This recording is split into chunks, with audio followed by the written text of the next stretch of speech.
Thank you very much. Well, good afternoon and welcome to the Environmental Scrutiny.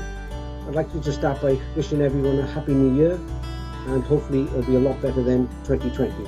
I think scrutiny is extremely important, and I think what's important about this is about learning how the whole council operates. Councillor Wong.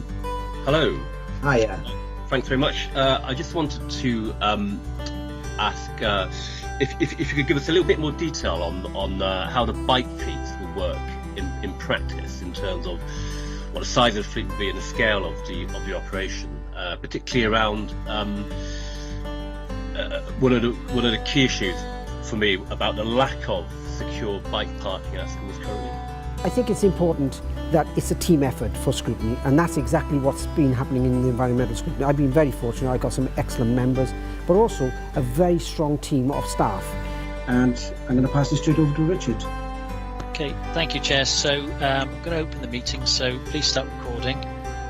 Welcome to everybody to the remote meeting of today's Environmental Scrutiny Committee meeting.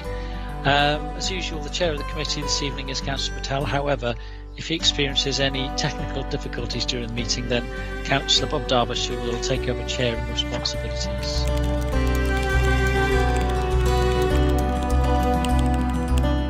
During this pandemic, it's been a little bit more challenging because we can't do certain things, which is like going on site and meeting people. But what we have done is worked closely together with all the 5 scrutiny chairs. And by doing that, is a combined effort by all committees. So it's not about one scrutiny, it's about all 5 scrutinies working together and delivering the best for Cardiff.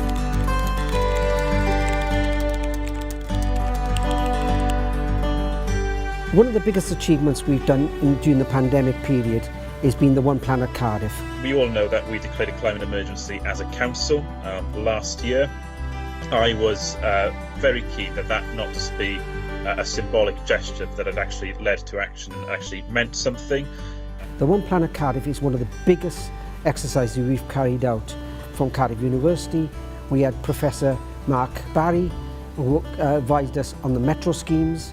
We also had Sustrans, and plus we also had the Welsh Government energy people as well. We need to act now, really, if we're going to get serious on climate change.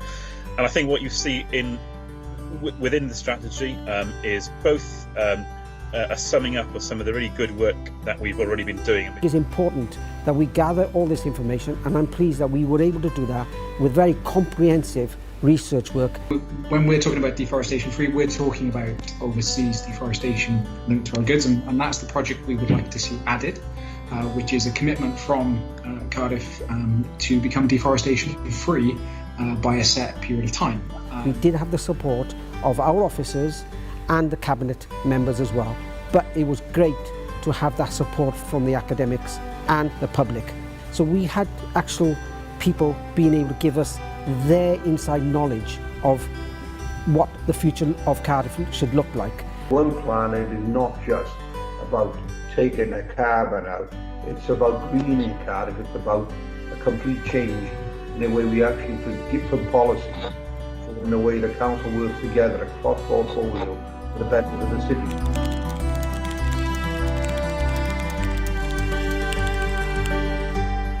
One of the areas which we are looking at very closely is waste management. We have got new schemes going in. We've got a 4-day working scheme.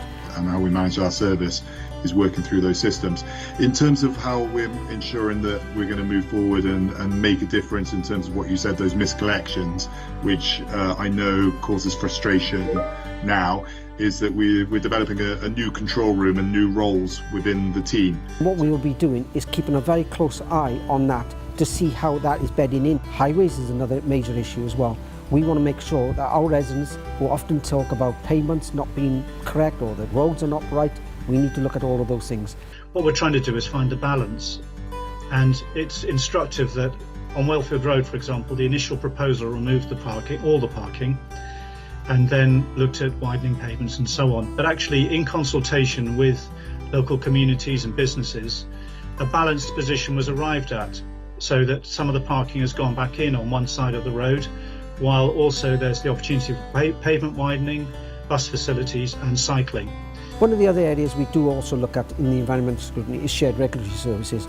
Shared regulatory services is a major part in our scrutiny, and what will be challenging is whether there will be sufficient resources for that area as well. So it's an evolving picture. We will constantly keep a lookout on everything that's going on around the area.